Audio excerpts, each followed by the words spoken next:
안녕하세요 여러분. 수요일 아침 미국 증시 시황의 상승미소입니다. 오늘 방송 제목, 골드만삭스 미국 정부는 마스크 사용을 강제하라. 미국 정부라고 했지만 결국은 트럼프 대통령이겠죠.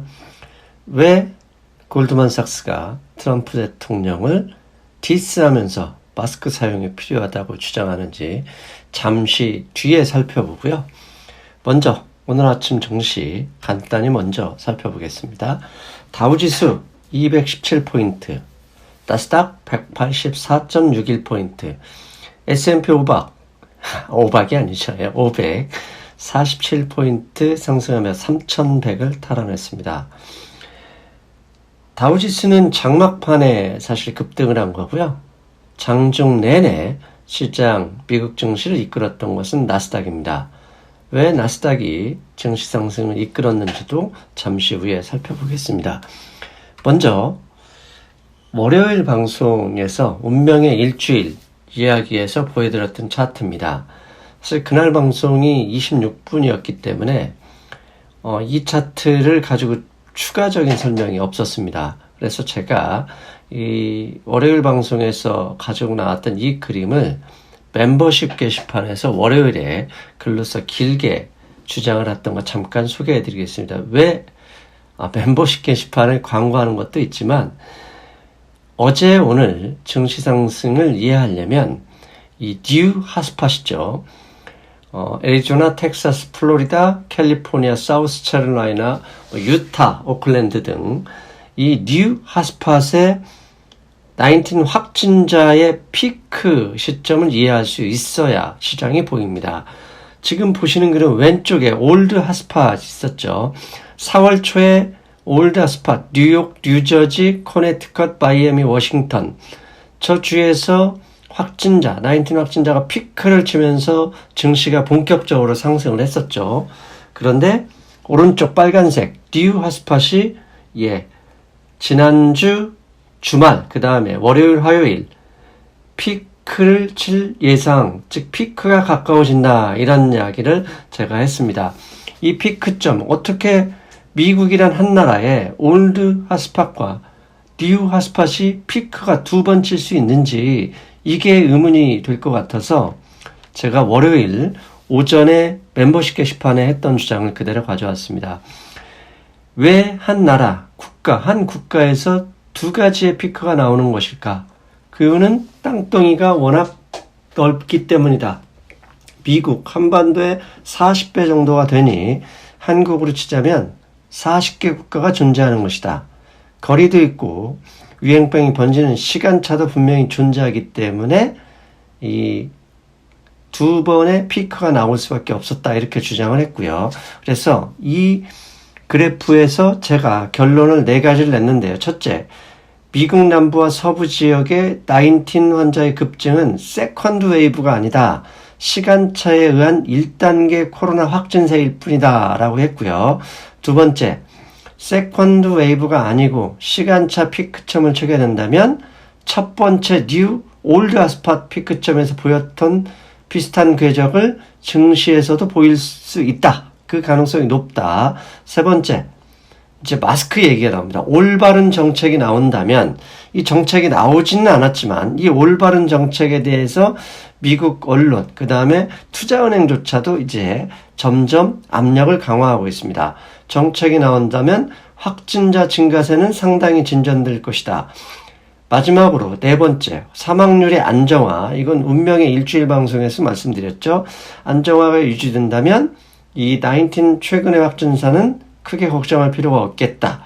그래서 25일 들어온 월급이 있으니 이게 월요일 날 아침에 올린 글입니다. 오늘 주식을 쇼핑할 생각이다. 월요일 코스피 40포인트 가까이 하락을 했죠. 하지만 멤버십 게시판에서는 이 주장을 폈습니다. 겁먹지 말고 주식 사자. 운이 좋게 결과가 잘 나와서 다행이긴 합니다만 이 앞에서 피크점, 양 두 개의 피크점을 이해해야 지금 어제 오늘 미국 증시가 보일 수 있습니다. 자, 지금 데일리 19 확진자 숫자를 보여드리는 금인데요.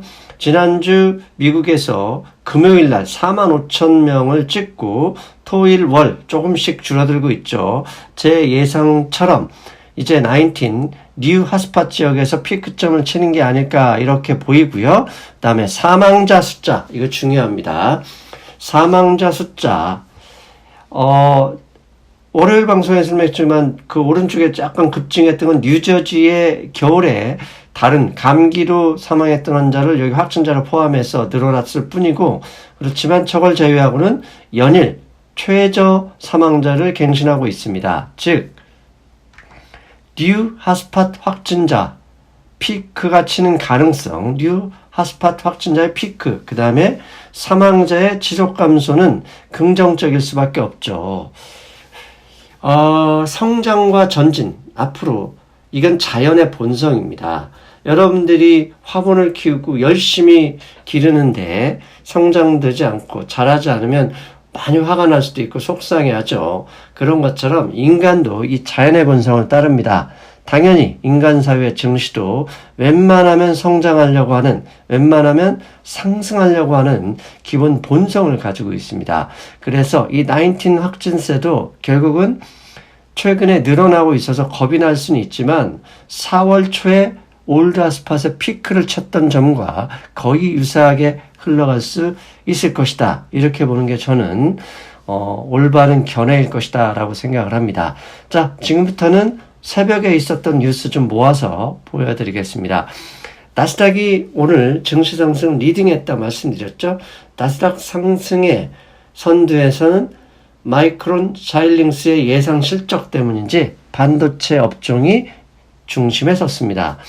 어제 장 마감 후 마이크론과 자일링스가 실적을 발표했는데 예상치보다 훨씬 좋았습니다. 당연히 이렇게 좋은 결과를 보여주자마자 반도체 전체 종목들은 큰 상승을 보였는데요. 어제 실적 발표를 하고 나서 마이크론 테크놀로지가 전화 컨퍼런스 콜을 했습니다. 지금 19 때문에 모이지 못하니까 화상 전화를 연결해서 그 회사 측 관계자와 그 다음에 투자은행, 증권사 관계자들이 전화 통화를 했는데요.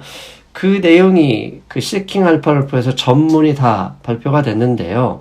핵심은 그겁니다. 대부분의 투자은행, 증권사 관계자들은 재고 수준이 많은 거 아니냐. 왜? 3, 4, 5월 달에 벌어진 이 19 확진세 때문에 혹시라도 공장, 이 D램 제조 공장이 폐쇄될지도 모른다는 걱정 때문에 이 고객사들이 대규모 주문을 한 것은 아니냐. 그래서 재고량이 상당히 많다면 2019년처럼 또다시 D램 가격이 빠질 위험이 있다는 걱정을 많이 했어요. 그래서 그에 대해서 계속 물어봤는데 이 마이크론 관계자는 이렇게 얘기를 했습니다. 2019년과는 다르게 현재 재고 상태는 상당히 안정적이다. 특히 고객사의 재고 수준을 계속 체크하고 있지만 고객사도 마찬가지고 마이크론 내부에서도 재고가 안정적이기 때문에 재고 때문에 가격 하락을 걱정할 필요는 없다. 이렇게 주장을 했고요.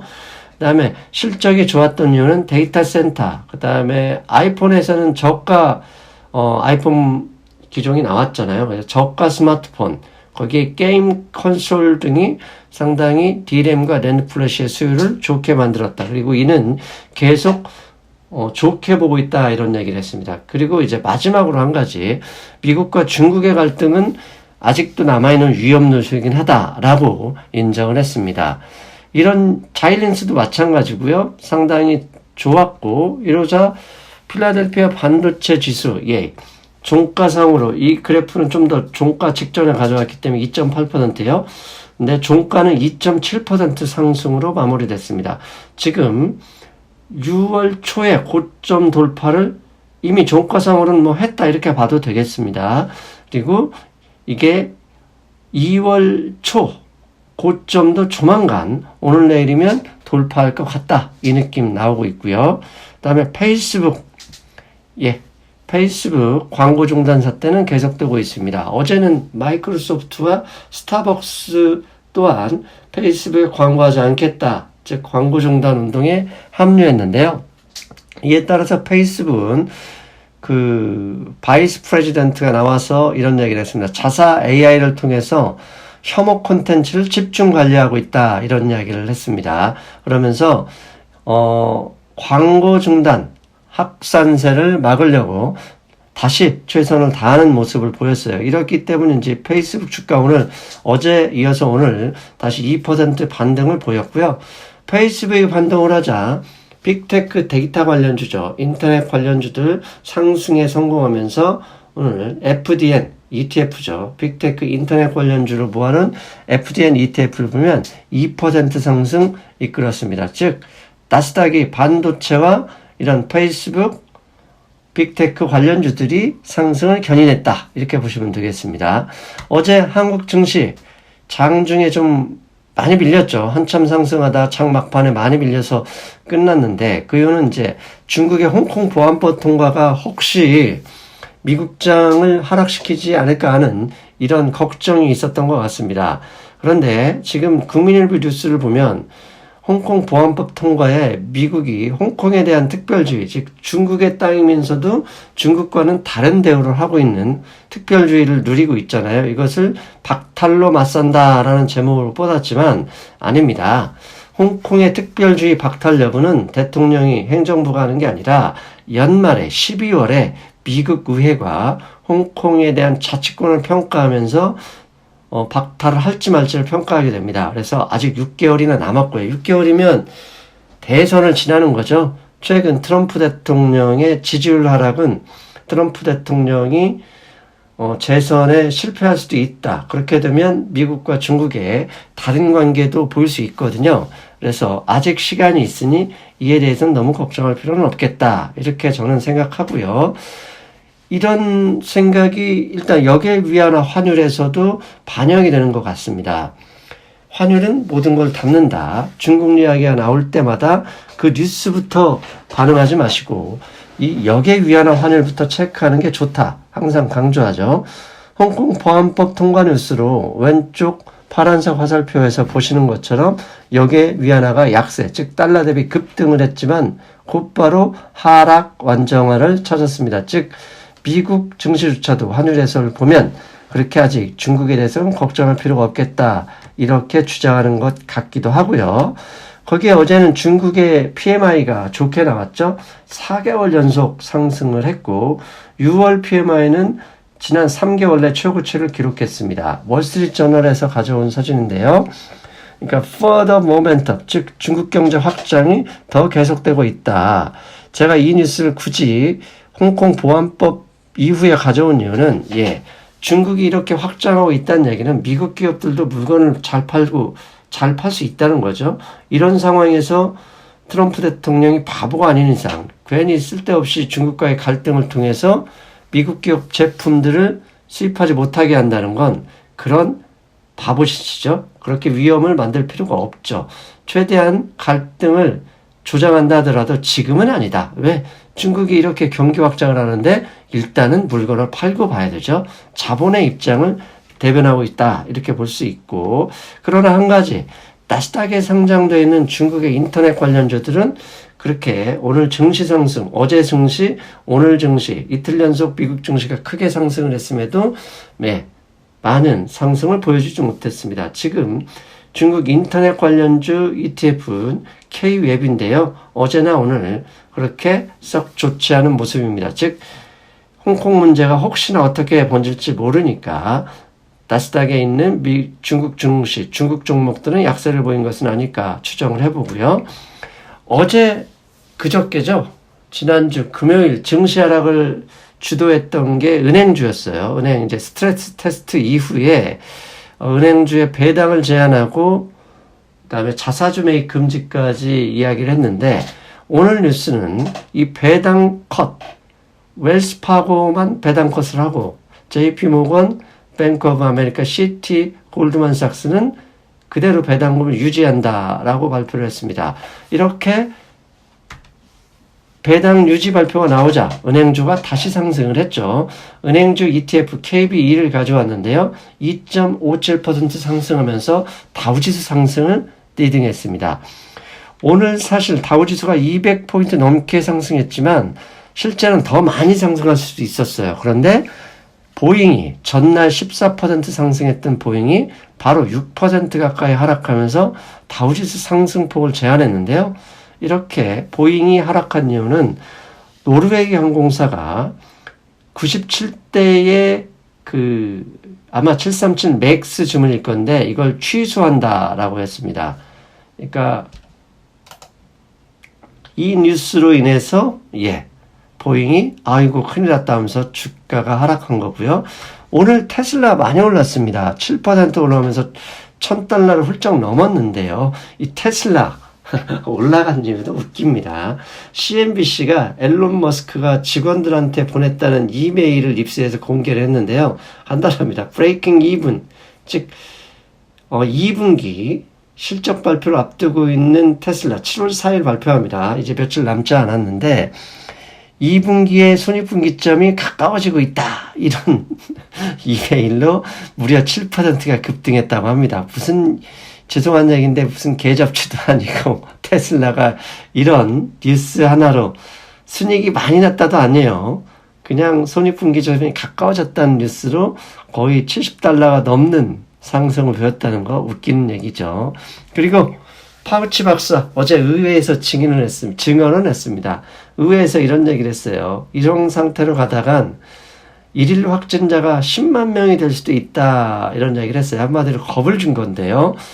저는 겁을 줬다기보다는 파우치 박사가 이미 현재 최근의 권력 상황이 공화당에서 민주당으로 넘어가고 있잖아요. 의회 주도가 당연히 민주당이고 그 의회 증언 앞에서 트럼프 대통령, 특히 백악관과의 거리두기에 나선 것은 아닐까 이런 느낌이 들었습니다.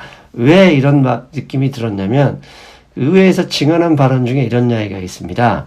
He urged people to follow the guidelines, practice physical distancing and wear a mask. 즉 마스크를 써라 이런 이야기를 했습니다. 마스크를 써라. 누구한테 하는 얘기입니까? 트럼프 대통령이 하는 얘기죠. 트럼프 대통령 밑에서 현재 CDC를 이끌고 있지만 조만간 정권이 바뀌면 그 자리 유지하려면 어쩔 수 없죠. 죄송한 얘기긴 한데 민주당의 눈치를 보는 그런 느낌이고요. 자, 마지막으로 제목에서 골드만삭스 연방정부가 마스크 사용을 강제하라 이런 뉴스 나왔습니다. 내셔널 마스크 맨데이트 한마디로 누굽니까? 연방정부, 미국 정부죠. 마스크 사용을 강제하려면 산을 넘어야죠. 무슨 산? 트럼프 대통령이죠. 그런데 연방정부가 마스크를 사용하라 이 뉴스에서 핵심 내용이 있습니다. 그 내용을 보면 이런 이야기가 나옵니다. 연방정부가 마스크 사용을 강제할 경우 19 확진자의 숫자를 줄일 수 있을 뿐만 아니라 다시 락다운이 하게 됐을 경우 미국 GDP의 5%가 날아갈 수 있는데 마스크 사용으로 그 5% GDP 감소를 막아낼 수 있을 것이다 라고 골드만삭스가 투자원의 리포트를 통해서 발표한 겁니다. 이게 무슨 얘기입니까? 트럼프 디스한 거죠. 트럼프 대통령의 잘못된 정책, 마초 정신에 의한 마스크를 쓰지 않는 그 자체가 미국 경제를 힘들게 하고 있다. 그렇게 지금 그 고객사를 대상으로 그 다음에 전체 미국 투자자를 대상으로 이야기하고 있는 겁니까? 하고 있는 겁니다. 즉 트럼프가 잘못된 정책을 하고 있고 결국은 골드만삭스가 이렇게 힌트를 줬으면 트럼프가 안 하더라도 주지사, 지금 공화당 주지사든 지금 뉴 하스팟이죠. 이쪽 주지사들에게 힌트를 주는 거죠. 마스크 사용을 하게 해야 너희들 연방정부가 아니라 주정부의 경제를 구할 수도 있다라고 하는 거죠. 어제 뉴욕 쿠모 주지사도 한마디 하겠습니다. 트럼프 대통령부터 마스크를 써서 마스크 사용을 해야 이 최근의 확진세를 막을 수 있다라고 공개적으로 이야기를 했죠. 여기에 골드만삭스, 그 다음에 앞서서 파우치 박사까지 나서고 있으니 결국 올바른 정책, 마스크 사용이 증시 상승을 이끌어낼 수도 있다. 이 점은 기억해 둬야 되겠습니다. 여러분, 저는 금요일 방송이 있는데 금요일 방송은 결방해야 되겠습니다. 왜냐하면 제가 목, 금, 토 3일 휴가를 잠시 다녀오고요. 일요일 금융시장 브리핑에서 뵙겠습니다. 여러분 안녕.